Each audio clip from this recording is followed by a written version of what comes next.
Hey guys, Russ here with another Reiki Plus video fact, and I'm on the road. I'm in Stony Plain, Alberta.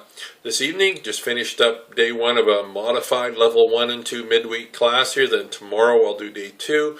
Then I have to drive back to Red Deer. Then Thursday morning early I fly out to Regina to do some personal treatments, a couple of R&R workshops, a level 1 and 2 this weekend, fly back Monday.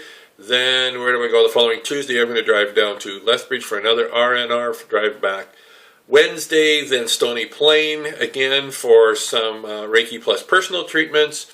Then where else? Then a level 1 and 2 in Red Deer that following weekend. And then Tuesday, Mary Jo and I drive down to Calgary to fly out for one in Anaheim. So this is the beginning of my marathon world tour.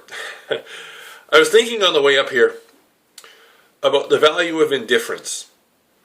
And I first heard this in one of the many audiobooks that I read a little while ago.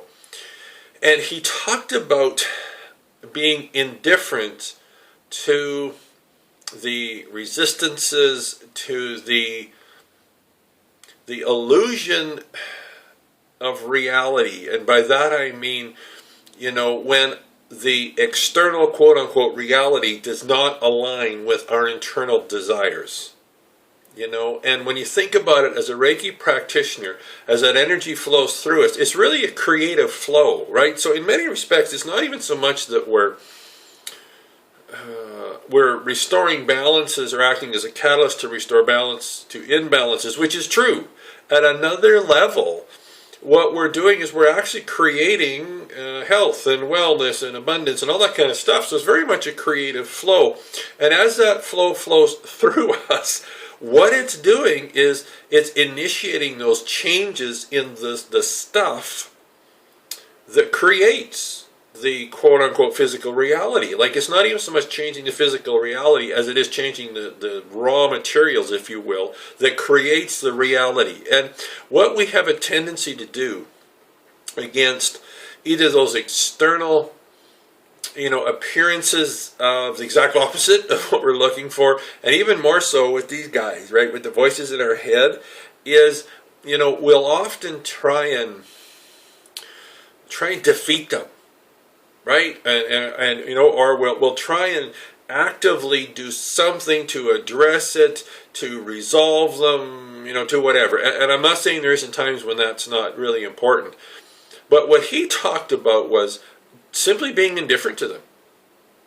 And especially, I find the way it works is you've got a plan, you've got a direction, you've got a desire, so you start heading that way, and then the obstacles come, or just something happens, and then the first thing that happens is these guys up here start telling a story about what has happened in your physical world, right? Something happens, and immediately they got an opinion, don't they? Just like that, and they start telling the story. So then what happens is we find ourselves arguing with them, right?